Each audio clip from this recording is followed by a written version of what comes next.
Halo guys, kembali lagi dengan gue Kuro guys. Kali ini mari kita lanjutin pembahasan novel Kage no Chichiroku San ni Narita Kote sebelumnya atau part 45. Jadi yang belum nonton para sebelumnya, gue saranin kalian buat nonton dulu biar lebih enak memahami alur ceritanya. Oke, langsung aja kita masuk ke konten.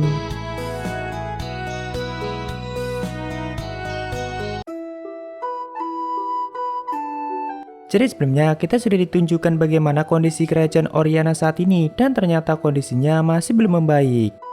Bahkan Rosnya aja yang baru menjadi ratu sempat mengalami keraguan dalam hatinya dan tidak yakin dengan masa depan kerajaan itu. Namun untung saja Alpha terus memberinya masukan dan akhirnya Rose yang sempat ragu kembali mendapatkan tekad yang jauh lebih kuat dari sebelumnya. Intinya kerajaan Oriana saat ini seperti diasingkan dari dunia itu dan bahkan beberapa negara lainnya berniat untuk menggulingkan kerajaan itu untuk kedepannya. Karena Oriana secara terang-terangan menyatakan beraliansi dengan Sarugaden yang saat ini masih dianggap sebagai musuh dunia. Namun justru Alpha berniat menggunakan Oriana untuk menarik sekte keluar dan melawannya secara terang-terangan. Jadi mungkin untuk kedepannya kedua organisasi itu bukan hanya bertarung dalam bayang-bayang atau dunia bawah, namun mulai muncul ke permukaan dan bertarung menggunakan pion terbesar mereka masing-masing, yaitu Shadow Garden menggunakan Oriana dan sekte menggunakan agama suci dan juga semua negara yang sudah dikuasai oleh mereka. Sedangkan di sisi lain Zeta yang punya agendanya sendiri ternyata masih belum diketahui oleh Alpha dan anggota lainnya. Bahkan sejauh ini Gema belum mendapatkan laporan apapun mengenai pergerakan Zeta di kerajaan Midgar. Walaupun Alpha memutuskan untuk percaya pada Zeta dan membiarkannya bergerak sendiri. Padahal sebenarnya Alpha itu sangat paham kalau Zeta itu cukup berbeda dengan anggota utama lainnya dan dia punya kebencian yang sangat besar pada dunia itu. Cuma entah bagaimana Alpha memilih untuk percaya dan tidak mengambil tindakan apapun. Karena mungkin Zeta seringkali bertindak seperti itu. Soalnya pada saat di epilog volume 4-nya, Zeta yang sudah kembali dari misi juga tidak langsung melaporkannya pada Alpha dan malah pergi ke tempat lain untuk menemui tuannya. Jadi Alpha saat itu sampai menghela nafas dan mengatakan dia memang selalu seperti itu.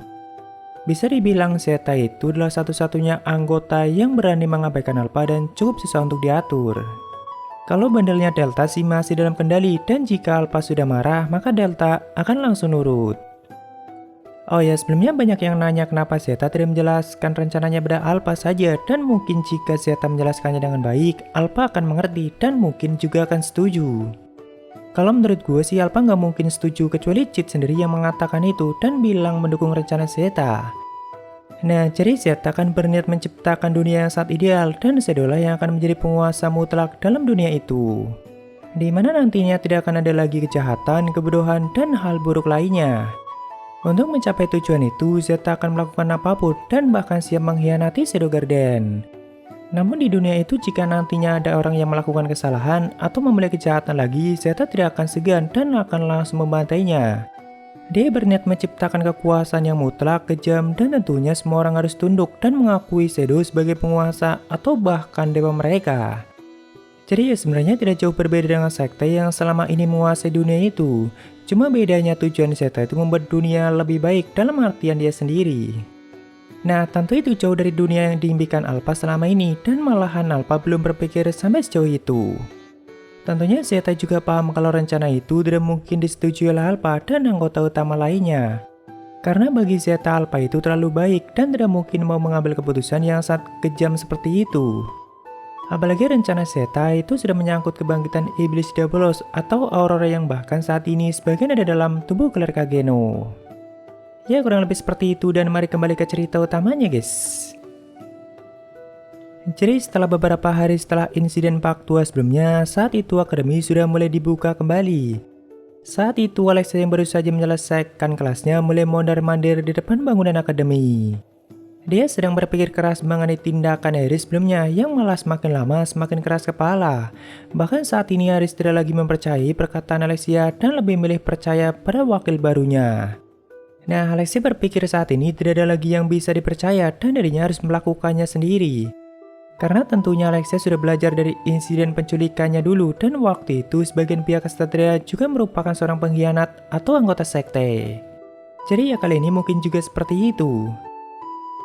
Oh ya, kenapa di situasi seperti ini Alexia nggak mau minta bantuan salah satu rekannya yaitu Natsume atau Beta? Harusnya kan mereka masih menjadi rekan dan masih beraliansi. Jadi ternyata selama ini Alexia itu nggak pernah menganggap Natsume sebagai rekan atau bahkan temannya. Karena Alexia merasa Natsume itu nggak bisa dipercaya dan dia cukup misterius. Jadi ya kalau bisa mending nggak usah berurusan dengannya. Sedangkan untuk Claire Kageno juga sama. Alexia tidak mau menganggapnya sebagai teman, cuma setidaknya Claire bisa menjadi rekan yang bisa dipercaya. Saat sedang berjalan, Alexia bertemu dengan Claire yang juga dari sekitar bangunan akademi, dan akhirnya mereka mulai membicarakan masalah yang sedang mereka hadapi. Walaupun awalnya di sini mereka pura-pura nabrak dulu dan pura-pura nggak lihat, dan baru setelah itu Claire memulai pembicaraan. Karena Alexia kelihatan banget sedang mengalami kebuntuan dan belum tahu bagaimana cara untuk mengungkap kebenaran yang sudah mereka ketahui. Nah, bagi Claire hanya ada satu orang yang ditakdirkan untuk mengungkap semua kebenaran itu dari balik layar. Dan dengan mengangkat tangan kanannya, Claire mengatakan kalau orang yang terpilih itu adalah aku sendiri. Namun jika kau punya tujuan yang sama, tentu aku bersedia untuk bekerja sama denganmu. Karena ini sudah menjadi misiku, yaitu menyelamatkan dunia dan akademi dan juga melindungi Chit. Makanya aku diberikan kekuatan ini atau kekuatan yang ada dalam tangan Claire Kageno. Ya, jika saja Chit melihat adegan ini, dia pasti akan semakin yakin kalau kakaknya sedang mengalami sindrom Chunibyo. Tapi ya Claire juga serius dan mengatakan yang sebenarnya. Jadi Claire itu yakin bisa menemukan di mana gereja yang tersembunyi di akademi atau tempat untuk memasuki lengan karena dia bolos. Karena saat ini tangan Claire mulai bereaksi kembali dan semakin lama dia berjalan maka reaksinya semakin kuat. Nah, Claire menggunakan kode itu untuk menemukan gerejanya. Jadi menurut Claire semakin dekat dengan gerejanya maka reaksi di tangannya akan semakin kuat. Karena bagi Claire walaupun Aurora tidak mau membantu dan mengatakan apapun, namun sebenarnya dia mencoba menuntun Claire pada kebenaran dan itu adalah salah satu petunjuk yang diberikannya.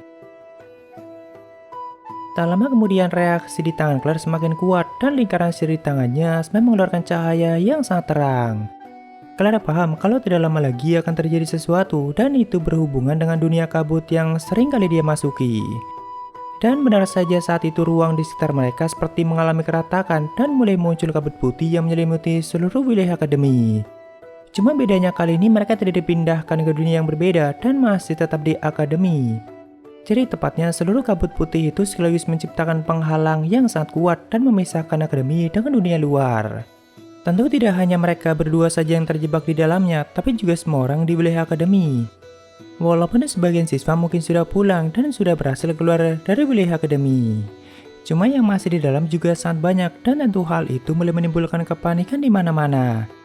Tidak hanya itu, di leher mereka juga muncul kalung misterius dan itu ada fitur seperti jam dan angka lainnya. Nah, itu adalah efek dari kemampuan artefak kalung yang diberikan Petos pada Fenrir sebelumnya, guys. Namun kita mundur dulu ke waktu sebelum fenomena aneh itu terjadi. Jadi saat itu Chit sedang menikmati suasana sore di bangunan akademi yang sangat tinggi. Dia terus mengingat semua kata-kata Zeta sebelumnya yang bagi Chit itu sangat keren saat diucapkan. Seperti misalnya aku tidak peduli jika memang itu yang dibutuhkan oleh dunia, lalu aku siap untuk menanggung semua dosa itu karena itu adalah misiku dan sebagainya. Jadi Chit fokusnya itu ke kata-kata keren yang diucapkan oleh Zeta sebelumnya, bukan misi utama yang akan Zeta jalankan. Karena kan Chit menganggapnya itu cuma permainan Zeta aja dan tidak berpikir kalau Zeta serius akan melakukan semua itu. Tentu di sini dia mengatakan semua kalimat itu dengan beragam pose yang baginya sangat keren. Apalagi disertai hembusan angin yang cukup kencang dan itu semakin membuat suasananya kelihatan sempurna. Sebenarnya Chit itu sering melakukan hal seperti itu dan itu adalah salah satu bentuk latihan kerasnya. Makanya di saat muncul momen yang pas, dia selalu punya kalimat yang keren dan semua orang yang mendengarnya akan langsung terhanyut dalam kalimat itu. Nah, berhubung di sini momennya udah sangat pas dan bagi dia udah keren parah. Jadi Chit berpikir atau lebih tepatnya berharap akan ada sesuatu yang datang tiba-tiba dan semakin menyempurnakan suasananya itu. Dan benar saja saat itu dunia seperti mengalami keretakan dan mulai muncul kabut putih yang sama seperti sebelumnya. Tentu Chit sendiri juga sempat terdiam dan sampai beberapa kali mengatakan karena ia itu cuma pemikiran isengnya aja dan sama sekali gak menduga kalau akan ada hal besar yang terjadi.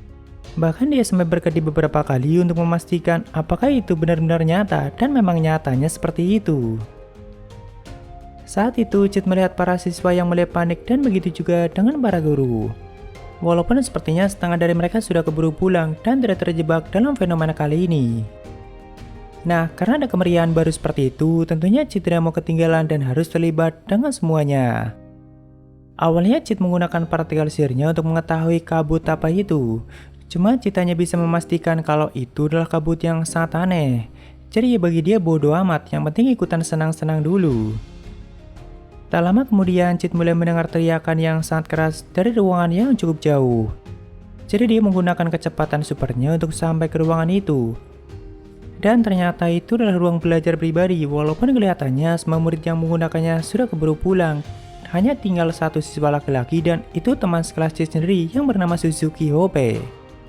Dari sudut pandang Chit, Suzuki itu merupakan siswa yang sangat misterius dan bahkan Chit sampai menghormati sosok misteriusnya itu. Karena Suzuki itu jarang sekali ngobrol dengan orang lain dan dia merupakan siswa yang sering menghabiskan waktunya untuk belajar. Jadi kayak siswa yang low profile gitu guys, dan sangat tertutup pada orang lain. Kalau melihat dari daftar mobnya Chit, Suzuki itu merupakan kerabat jauhnya Christina dan mereka sama-sama dari keluarga bangsawan Hope. Walaupun kalau Suzuki itu cuma keluarga cabang, sedangkan Christina merupakan keluarga utama. Di sini Suzuki sedang kesakitan sambil memegang kalung aneh yang sudah terpasang di lehernya. Tentu Suzuki minta bantuan Chit untuk melepaskannya dan katanya kalung itu sebelumnya muncul dengan sendirinya. Namun sebelum Chit mengambil tindakan, kalung itu keburu mengeluarkan bunyi aneh dan akhirnya menciptakan ledakan yang menghancurkan tubuh Suzuki. Hanya tinggal kepala dan wajahnya saja yang masih belum hancur dan Chit hanya bisa berdoa untuknya. Namun sebelum kalung itu meledak, Chit bisa melihat kalau angkanya menunjukkan angka 0 dan setelah itu baru meledak. Chit pun menggunakan sihir dan pengetahuannya untuk meneliti sisa dari kalung yang dipakai Suzuki dan juga untuk mengetahui cara kerjanya. Jadi simpelnya kalung itu sangat mirip dengan bom waktu dan jika angkanya sampai 0 maka akan langsung meledak dan membunuh penggunanya. Nah, jumlah angka yang tertera dalam kalung itu sesuai dengan jumlah sihir yang dimiliki oleh penggunanya. Jadi bisa naik dan juga turun tergantung dari penggunanya sendiri. Cuma masalahnya kalung itu juga perlahan menyerap sihir penggunanya dan jika dibiarkan sudah pasti mereka akan mati. Apalagi bagi orang-orang yang punya kapasitas sihir yang sangat kecil seperti misalnya Suzuki. Makanya tak lama setelah kalung itu muncul di lehernya, jumlah angka Suzuki mencapai 0 dan akhirnya meledak dan menghancurkan tubuhnya. Di sini tak lama kemudian Chit juga sudah menggunakan kalung yang sama dan itu muncul dengan sendirinya. Walaupun penghitungan angka sihir atau timernya sempat rusak dan angkanya menunjukkan 9999 dan 9. Karena walaupun sihirnya selalu diserap, tubuh Chit itu punya pemulihan alami dan tingkat pemulihannya jauh lebih cepat daripada yang diserap oleh kalung itu. Cuma di sini Chit sengaja menurunkan kekuatan sihirnya dan mungkin juga mematikan pemulihan otomatisnya supaya kalung itu nggak jadi rusak dan Chit bisa menggunakan sama seperti murid normal lainnya. Jadi jumlah angkanya cuma jadi 600 dan itu berkurang setiap detiknya. Kalau menurut Chit angka segitu sih cuma punya sisa waktu 1 jam 40 menit sebelum akhirnya mengalami ledakan. Ya tentu sebenarnya Chit bisa melepaskan kalung itu kapan saja dengan cara apapun. Setelah itu di sini Chit menggunakan slime-nya untuk mengubah wajahnya sendiri dan menyamakannya dengan wajah Suzuki. Dia menirukan teknik penyamaran Nu dan juga menggabungkannya dengan kemampuan ngeri milik Epsilon. Jadi wajah dan penampilan Chit saat ini sudah sama persis seperti Suzuki dan bahkan hampir nggak ada bedanya sama sekali. Karena dia tidak mau langsung muncul sebagai Shadow dan seperti biasa ingin memainkan karakter yang berbeda yaitu Suzuki Hope sebagai murid yang sangat misterius. Jadi temanya kali ini adalah sang penguasa bayangan yang menyamar sebagai murid yang biasa yang sudah meninggal dan melakukan penyelidikan. Sedangkan di tempat lain atau tepatnya di auditorium, semua murid perlahan mulai dikumpulkan dan diminta untuk jangan panik. Tapi Nina, Claire, dan Alexia lah yang paling sibuk mengarahkan mereka. Karena memang saat itu tidak ada guru yang bisa diandalkan dan mereka juga tidak paham apa yang sedang terjadi.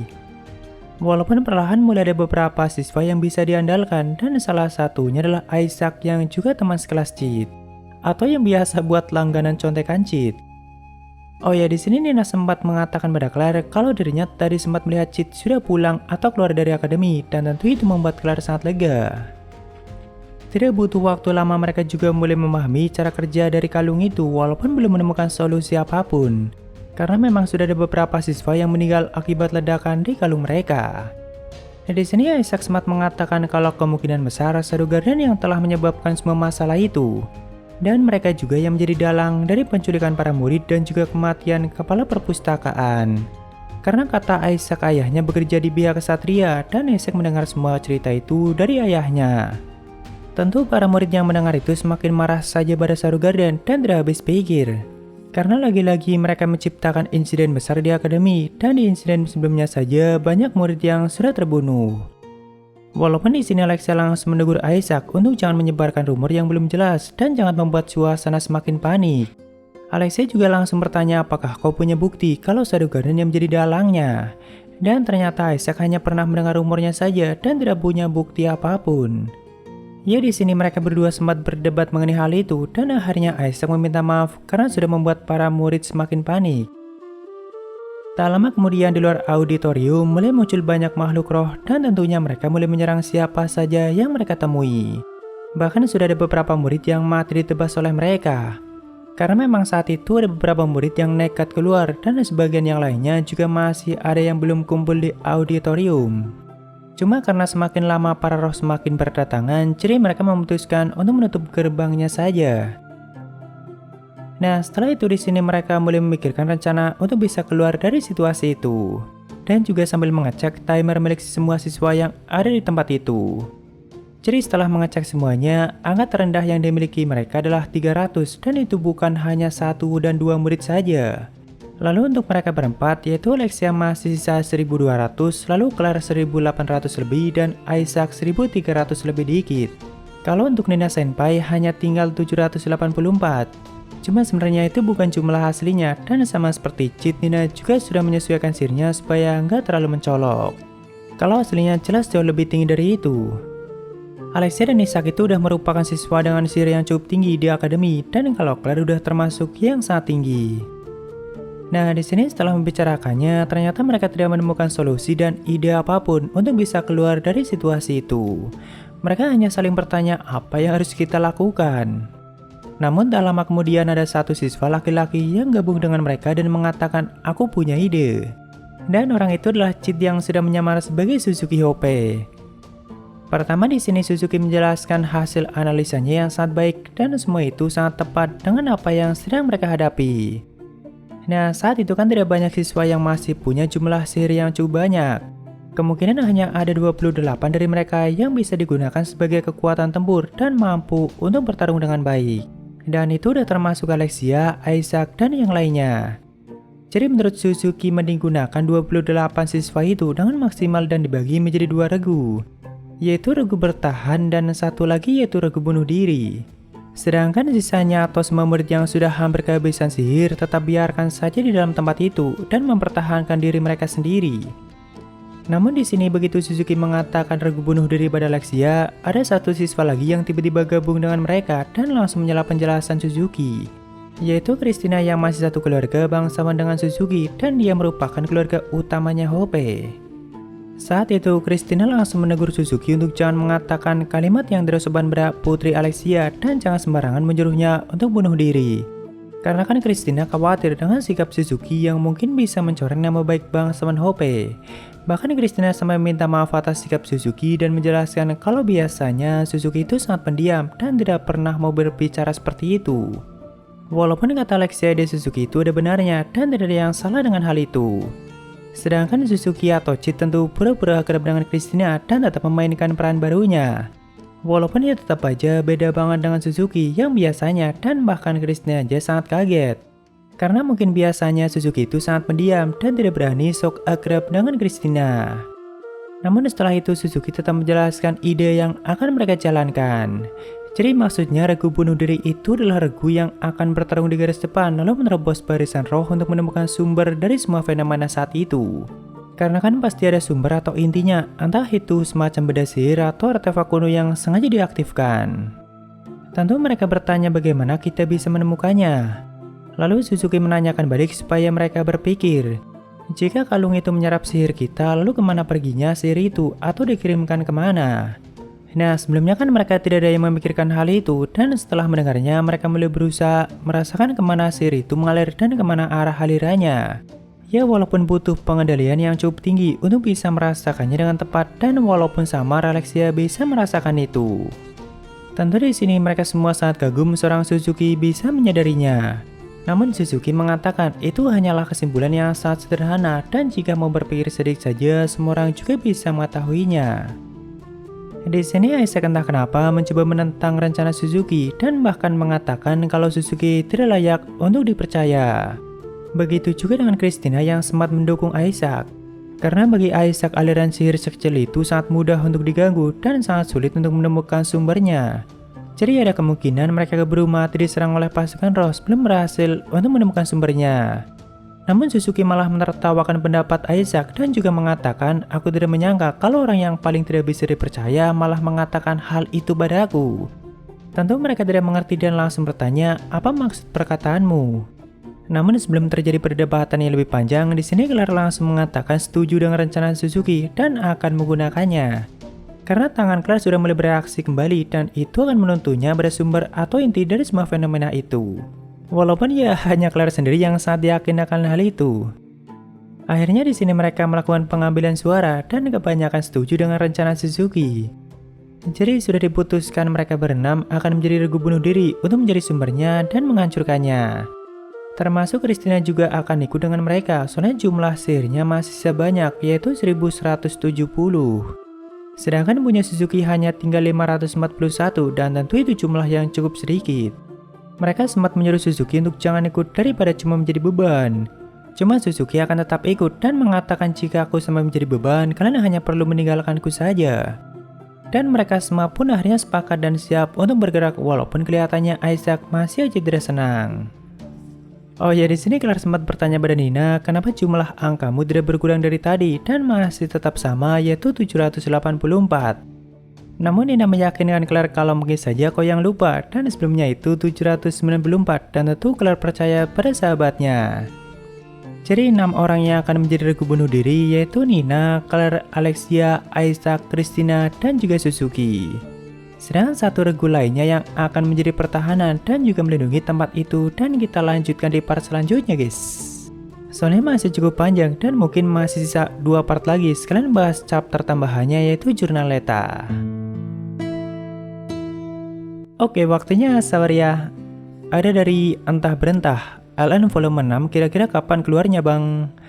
Nggak tahu juga sih, soalnya ini novel rilisnya nggak tentu dan belum ada info apapun mengenai volume 6-nya. Kalau dari volume 1 sampai 4 sih rilisnya 1 tahun sekali. Cuma selama beberapa bulan udah rilis volume 5-nya. Thank you Entah Berentah. Lalu dari Meizo, semangat bang ngekontennya. Oke Mei, thank you buat dukungannya dan semangat juga buat kalian. Ya itu semuanya dari Sabaria, makasih yang udah donasi. Dan mungkin segitu aja untuk pembahasan kali ini. Dan jika ada kesalahan gue minta maaf atau kalian bisa koreksi aja di bawah. Thank you udah mampir, sampai ketemu di video lainnya. Salam guru guys.